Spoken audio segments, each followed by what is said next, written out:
جلیبیب رضی الله عنه دا یو صحابي د رسول صلی الله علیه وسلم په جومات کې اوسېدو غریب انسان او د رسول صلی الله علیه وسلم د جومات په اخره کې یو ځای جوړ شوی چې هغې ته صفه به ویلی کېده او په دې کې به دا غریبانان طالبان د دین د پراته وو چې کوم به لرو لرو نه راغلي وو کورونه به یې نه وو یا به د دغه علاقې خو ځای به یې نه وو نو هلته به پراته وو بس علم به یې هم زده کوو دا مالداره صحابه کرام به راتلو هغوی به خرچې کولې رسول صلی الله علیه وسلم کور ته چې به سره رالو نو رسول صلی الله به هغوی ته اواز وکړو یو په هغو کې ابو هریره رضی الله عنه هغه هم د دې غریبانانو سره ناست غټ غټ صحابه کرام او غټ مجاهدین ګوره په دغه ځای کې پاتې شوي دي په دغه مدرسه کې د رسول صلی الله علیه وسلم سره د هغه غربت چې کوم په هغوی باندې و یو په هغو کې جلیبیب رضی الله عنه نسب نه سخت کمزوری انسان او د مخ نه هم بدرنګه و او د باډۍ نه چیت و چې ورک غونته کې انسان و په دې خلکو کې ورک په دې و چې مالداره نه و ښایسته نه و نسب یې نه و مشهور نه و و د رسول صلی په جومات کې پروت و د هغه په شاګردانو کې و علم به یې زده کوو بیا به ځان له ناست و یو ورځ ورته رسول صلی وویل جلیبیب وویل واده نه کړې هغه وویل یا رسول الله واده موږ سره څوک واده کړي لا مال ولا نسب ولا جمال نه مال شته ولا نسب شته نه ښایست شته رسول صلی الله علیه وسلم کوشش وکړه الله به وکړي لاړ بیا بله ورځ رسول صلی الله علیه وسلم میلاو شو رسول صلی الله علیه وسلم بیا وایي جلیبیب هغه وی لبیک یا رسول الله واده خو څه ترتیب دې نه جوړ کړی بیا موسکی شو یا رسول الله موږ سره څوک واده کوي لا مال ولا جمال او نه مال شته نه جمال شته نه نسب شته درېیم پیر ورته رسول صلی الله بیا ووایي دا بیا جواب ورکړو بیا یو د انصارو په خاندان کې په یو چت خاندان کې د یو کس لور چې دی نو هغه کونډه شوه هغه کس د رسول صلی الله علیه وسلم خواله راغی رسول صلی الله علیه وسلم دا لور دې موږ له نه راکړې هغه د خوشحالۍ نه داسې ګډوډ شو د خوشحالۍ او یا رسول الله دا وخت بل الله به موږ راوستو موږ ته انکار کوو زموږ دپاره شرف او عزت چې ته زموږ لور غواړې رسول صلی الله علیه وسلم ګوره ځان دپاره نه غواړه دغه جلیبیب دپاره غواړه هغه وایي جلیبیب زه کور کې مشوره کوم لاړ جلیبیب رسول صلی الله علیه وسلم ته وایي یا رسول الله دې خلکو ته مه وایه رسول صلی الله علیه وسلم ته یې ولې وایي ما به کاسد ومومي سپک به مې ومومي دا خلک رښتې نه کوي ما سره رسول صلی الله علیه وسلم ته وایي ولکنک عند الله لست بکاسد د الله په نسبت ته سپک نه یې ته خو ډېر دروند انسان یې اوچت انسان معیار خو دا نه دی چې خلک ستا باره کې څه وایي خټه خبره دا ده چې الله ستا باره کې څه وایي الله خو دې ته نه ګوري حدیث کې راغلي چې الله نه مال ته ګوري او نه نسب ته ګوري او نه جمال ته ګوري الله ګوري عمل او زړه ته ګوري چې کور ته ورغی کور کې خبرې وکړو رسول صلی الله علیه وسلم ستا د لور غواړي هغه خوشحاله شو وایي ته لا ما پسې تپوس ته ورکړی به وایي ځان لی نه غواړي جلیبیب لی غواړي وایي جلیبیب لی غواړي دې پسې پلانې راغلی موږ نه ده ورکړي اوچت اوچت خاندان والا خلک راغلي نن جلیبیب لی دا موږ ورکوو دا لور یې هوښیاره وه هغې ورته اواز وکړ ورته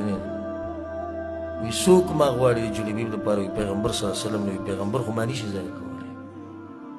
تاسو د پیغمبر د خبرې نه مخکې کېږئ چې هغه ما جلیبیب له غواړي نو خو دې کې به خیر وي د هغوی د زړه ته هم دا خبره کوي شو لاړ پلار یې په رسول صلی الله علیه وسلم پسې یا رسول الله موږ راضي یو رسول صلی وسلم د جلیبیب دپاره واده وکړو او د اوچت خاندان کې یو ښایسته جنۍ چې خلکو به د هغې ارمان کوو هغې ورته واده کړه بیا دعا وکړه الله سبحانه وتعالی ته وایي یا الله رسول صلی الله علیه وسلم یا الله په ده باندې دا رزق سم راووروي او دا ژوند وله پراخه کړه سخت خوشحاله و جلیبیب رضی الله عنه سخت خوشحاله و خو یو څو ورځې نه وي تېرې چې د احد د غذا اعلان وشو دله خوند پوره اخیستی نو د دغه ښځې نه د هغه واده نه چې هغه کېدو نه د هغه انسان واده وشو چې چا وله لور نه ورکوله خو هلته پکې اواز د احد وشو د غذا وشو دا خو سم مؤمنان دي دوی سره وزرونه نشتي لکه څنګه چې د منافقانو سره به سل وزرو د دوی سره عذر نه و دی هم لاړ شریک شو په لښکر کې ولاړو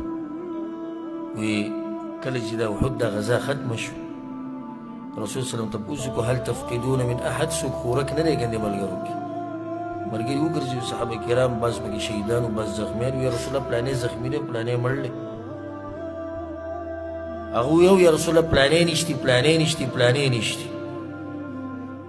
بیا ورته رسول صلی الله علیه وسلم نور څوک خو نه دي ورک کنه ویل یا رسول الله پلانې او پلانې او پلانې بیا ورته رسول صلی الله علیه وسلم ویل نور څوک خو نه دي ورک وینه نور څوک نه دي ورک د جلیبي بن پکې وانغس ما تاسو ته وایي دی پټ انسان او ځکه حدیث کې راځي چې ان الله يحب العبد التقي الخفي النقي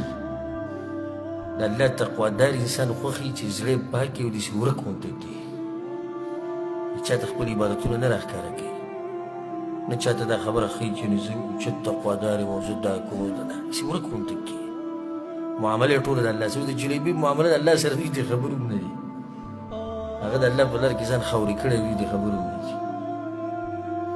رسول صلی الله علیه وسلم یاد کړو خلقو که اگر که نه دی یاد کړی خو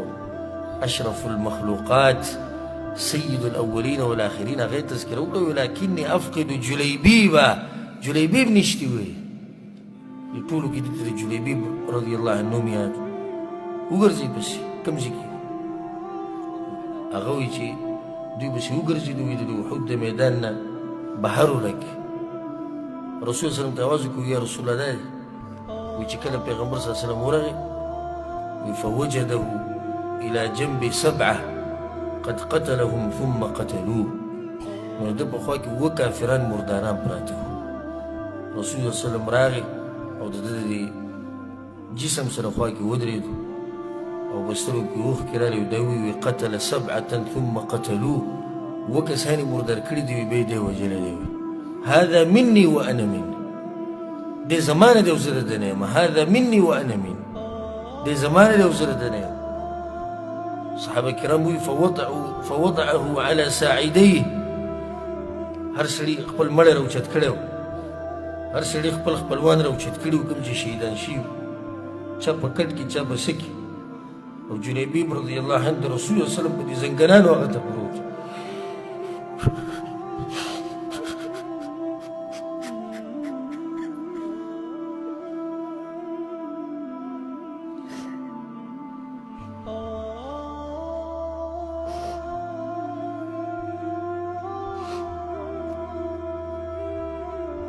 جلیبیب رضی الله عنه د رسول صلی الله علیه وسلم زنګنانو د هغه په مټو کې ليس له الا ساعداء النبي صلی الله علیه وسلم رسول صلی الله علیه وسلم دغه جنب د خپلو لاسونو کې نیولی فحفر له ووضع في قبره قبر وکنستی شو د خښولو پورې رسول صلی الله علیه وسلم په خپل غېږ کې نیولی او دا خبره به یې کوله وي دې زما نه دی او زه دلته نه یم دې زما نه دی او زه دلته نه یم رسول صلی الله علیه وسلم ته د هغه ایمان معلوم و د هغه تقوا د هغه دفاع د اسلام د هغه جوش د هغه جذبه ځکه زه تاسو ته دا وایم چې همیشه کوشش دا کوئ چې د الله په نظر کې درانه شي ډېر خلک داسې دي چې په دنیا کې ورک دي څوک یې نه پېژني خو په اسمانونو کې معروف دي جلیبیب رضی الله عنه اگر که د ملګرو په منځ کې ورک خو په اسمانونو کې ډېر مشهور او معروف پیغمبر صلی الله علیه وسلم پېژند او ډېر خلک داسې دي چې په ځمکه باندې مشهور دي په اسمانونو کې ورک دي ځان په هغه خلکو کې شمار کوي چې په ځمکه د خیر د ستا تذکره ونه شي د سر دې څوک تا پېژني نه خو چې په اسمان کې معروف ملایک دې پېژني کله چې یونس علیه السلام د مهي په خېټه کې اواز وکړو لا اله الا انت سبحانك اني كنت من الظالمين نو ملائکو وی یا الله دا اواز اشنا دی خو د ناشنا ځای نه راځي چې دا ګوره څوک ته وایي نه پېژنو ځکه چې اواز د لرې نه راځو وګوره معروف دی وي اواز څه دی اشنا دی خو دا ځای د ناشنا راځي الله ورته وایي زما بنده دی یونس د مهي خېټې ته مې ګزار کړی دی ملایکو ورسه باره شو وی الله د خو به پلانی کار کوو د به پلانی کار کوو موږ به تا ته دا عمل راخېجو دا به راخېجو ملایکو په منځ کې مشهورو سپارش وکړو الله تعالی د مې د خېټې نه راوویست خو ډېر داسې دي چې په ځمکه کې معروف دي او چرچي دي او دروز او درز او شور او شغرب او پلانې او علانې او ملک صاحب او خان صاحب او مالدار او زورور او نسب والا او ښایسته او مشهور او په اسمانونو کې د هغه سره تذکیر